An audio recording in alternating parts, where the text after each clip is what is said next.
Hi everybody, this is Josh Culp. We are learning Daf Shvui for Masechet Bava Kamma. This is quite a complicated daf. We're on Daf Kuf Aleph, page 101. A very complicated question.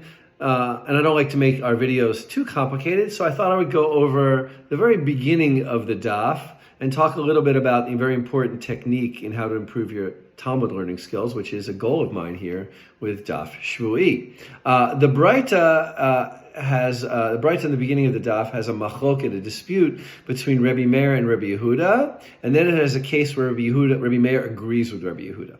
So let's take the first case. In the first case, a person gives wood to a carpenter to make a chair, and he makes instead a bench, or vice versa, a kisei versus a safsal. And here's where we have a dispute between Rebbe Meir and Rebbe Yehuda. Rebbe Meir says that the carpenter who made the wrong thing has to pay back the value of the wood. And Rebbe Yehuda says, no, this is a case where if the improvement was greater than the cost, he has to pay back the cost, meaning the owner gives him the cost. Which is the lower amount, the owner is always going to come out ahead in this case. And if the cost is greater than the improvement, it gives him the improvement, and he's again going to come out ahead. All right, I explained this in class. Hopefully you understand this. In this case, to Rebbe Yehuda, the owner of the wood always comes out ahead and is going to pay the lesser of two amounts: the cost of the labor and the work, or the improvement. He's always going to pay less. Good.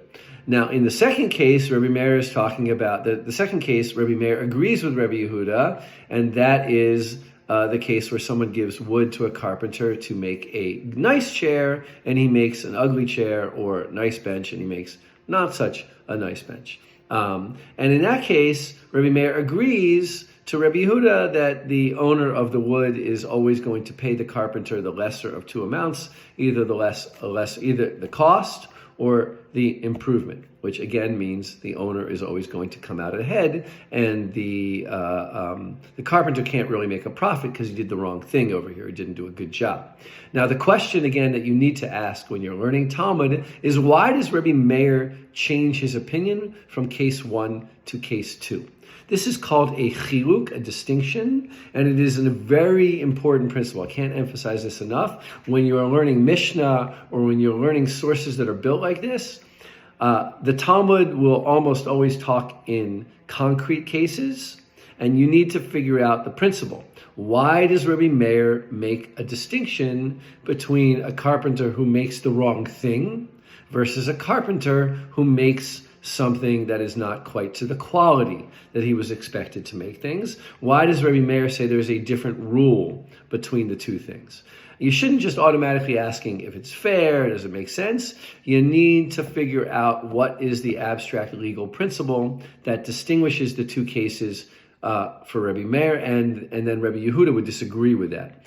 In this case, right, what is important to me is that you see that question. You have two lines in a Mishnah. One says he's liable and one says he's exempt. You always have to ask the question, and I think you do this intuitively, why is he liable in the first case and exempt in the second case?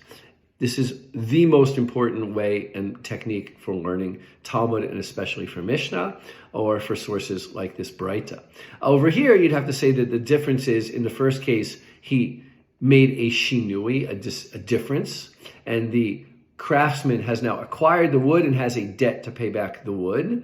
Whereas in the second case, a nice chair and a not so nice chair is not a difference in so great, so that the Oman, the craftsman, would acquire the wood, with a discussion that we had earlier. And therefore, Rebbe Meir would say, in this case, he hasn't acquired the wood, and therefore the owner still has to pay him back, but he only has to pay back the lower amount because he didn't make the quality that he was supposed to. But again, the importance is, in the first case, the craftsman acquired the wood, according to Rebbe Meir. And in the second case, he didn't acquire the wood, and that is going to entail a difference in the rule. That's called in Hebrew a chiluk, a distinction, and it is, in my opinion, the most important way to teach yourself to think in order to help you improve your Talmud and Mishnah learning skills. Good luck doing that. I hope you continue to learn with us in Daf Shui, and have a great week.